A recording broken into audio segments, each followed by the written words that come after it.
আমার উম্মতের উপরে তিনটা বিপদ নেমে আসবে তিনটা পাপের কারণে। তোমার মোবাইলে বাজনা বাজে, তোমার মোবাইলে গান চলে, অথচ আল্লাহর নবী বলেছেন আমার উম্মতের উপরে তিনটা বিপদ নেমে আসবে তিনটা পাপের কারণে।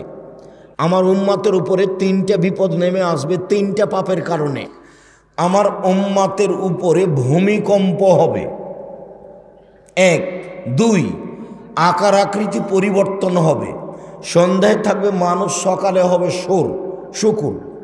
এটা আমার উম্মতের উপরে হবে, এটা আমার ভয়।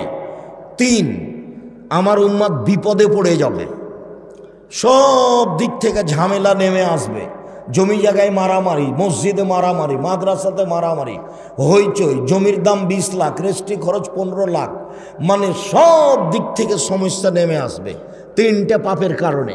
আমার উম্মতের উপরে তিনটা পাপের কারণে তিনটা বিপদ নেমে আসবে।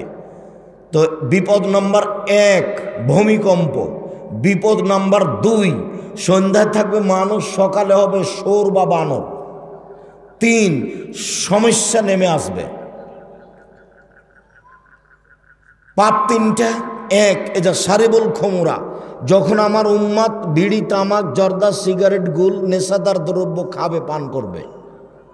2 জাহরাতিল কায়নাত, অত্যাচারিল কায়নাত, যেদিন মেয়েরা নাচবে, সব মোবাইলে মেয়ে নাচে, সব দোকানে মেয়ে নাচে, সব ঘরে মেয়ে নাচে। যখন মেয়েরা নাচবে তখন আমার উম্মতের উপরে বিপদ নেমে আসবে। 3 অজারাবুবিল মাজেব, যখন বাদ্যযন্ত্র চলবে, সব মোবাইলে বাজনা বাজে, সব দোকানে বাজনা বাজে, প্রায় সব ঘরে ময়ে চলে, টিভি চলে, সব ঘরে বাজনা বাজে। আমার উম্মতের উপরে তিনটে বিপদ নেমে আসবে তিনটা পাপের কারণে। আমার উম্মতের উপরে তিনটে বিপদ নেমে আসবে তিনটা পাপের কারণে। 1 ভূমিকম্প হবে, 2 আকার আকৃতি পরিবর্তন হবে, সন্ধ্যায় থাকবে মানুষ, সকালে হবে বানর, শোর। 3 সব সমস্যা নেমে আসবে আমার উম্মতের উপরে তিনটা পাপের কারণে। 1 যখন মদ খাবে, প্রায় সবাই মদ খাবে। 2 যখন মেয়েরা নাচবে। 3 যখন বাজনা বাজবে। তো সব দোকানে বাজনা বাজে, সব দোকানেই মেয়ে নাচে, সব বাড়িতে মেয়ে নাচে, প্রায় সবাই বিড়ি, তামাক, জর্দা, সিগারেট, গুল খাই। বুঝে না ওরা অন্তর আছে, বুঝে না, দেখেও দেখে না ওরা চক্ষু আছে, দেখে না, শোনে না ওরা কান আছে, শোনে না। উলাইকা কালানাম, তারা পশু প্রাণীর মতো, তারা গরু ছাগলের মতো, তারা কুকুর শ্রীগালের মতো, বালহুমাজাল, বরং তার চেয়ে খারাপ। মানুষ গরু ছাগল কুকুর শ্রীগালের চেয়ে খারাপ। সে যে হারাম খায় বিবেচনা করে না, হিসাব নিকাশ করে না। সেদিন চলে এসেছে। একটা কথা মধ্যে বলে নিয়ে সামনে যাই, ও শোর বানর হবে কেন শোর বানর হবে? আল্লাহ নবী বলতেন যে কুকুর শ্রীগাল হয়ে যাবে, আল্লাহ নবী বলতেন যে সাপ ব্যাং হয়ে যাবে।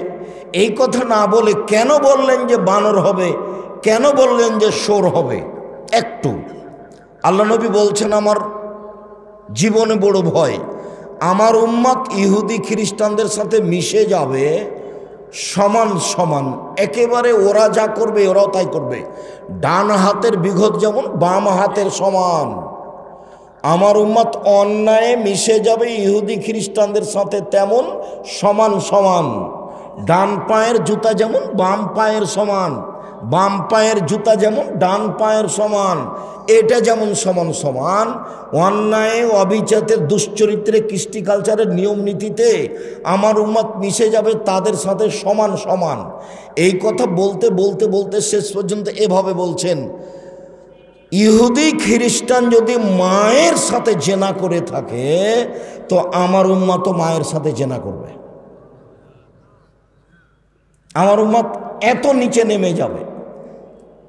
তো নিয়ম নীতিতে, কৃষ্টি কালচারে তাদের মতো হয়ে যাবে। এখানে বহু যুবকের মাথার চুল ছাঁটা আছে, উপরে চুল আছে, নিচে চতুর্দিকে নাই। এটা তো ইহুদি খ্রিস্টান খেলোয়াড়ের। তুমি কখন খ্রিস্টান হয়ে গেছো? এই ছেলে, তোমার বাপ নাই?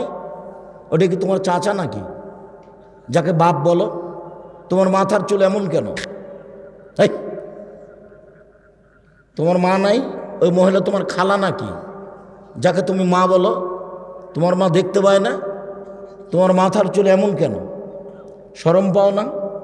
লজ্জা পাও না? এই তোমার বোন ওখানে বসে আছে, নখ বড় আছে। নখ বড় থাকে ইহুদি খ্রিস্টানদের পতিতালয়ের মেয়েদের বৈশিষ্ট্য। ইহুদি খ্রিস্টানদের পতিতালয়ের মেয়েদের বৈশিষ্ট্য নখ বড় রাখা, নখে নেইল পালিশ দেওয়া। ইহুদি খ্রিস্টানদের বেশ্যালয়ের মেয়েদের বৈশিষ্ট্য কি? নখ বড় রাখা এবং নখে নেইল পালিশ দেওয়া। ইহুদি খ্রিস্টানদের বেশ্যালয়ের মেয়েদের বৈশিষ্ট্য হলো কি? নখ বড় রাখা এবং নখে নেইল পালিশ দেওয়া। তো তোমার বোনের নখ বড় হয়ে আছে কেন? তোমার মা নাই? ও কি খালা নাকি? ও কি সৎমা? শরম পাও না? ওকে মা বলো কেন? ওকে খালা বলে ডাকবে, ওকে সৎমা বলে ডাকবে। আর শরম হয় না? মেয়ের নখ বড় কেন? মেয়ের নখে নেইল পালিশ কেন? জোর করে মুসলমান হতে চাও?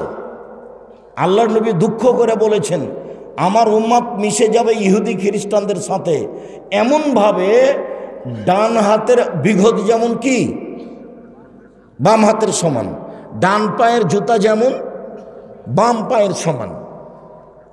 ওরা যদি জেনা করে থাকে মায়ের সাথে, তো আমার উম্মত কি করবে? মায়ের সাথে জেনা করবে। তোমাকে এক গিলাস পানি দিলাম আমি, তুমি আমাকে বলবে জাযাকাল্লাহ খায়ের, আল্লাহ আপনাকে উত্তম প্রতিদান দেবে। তো তুমি থ্যাংক ইউ বললে কেন? থ্যাংক ইউ বললে কেন? তা বলবে কেন? হিন্দু যদি এক গিলাস পানি দেয় তাহলে তুমি থ্যাংক ইউ বলিও।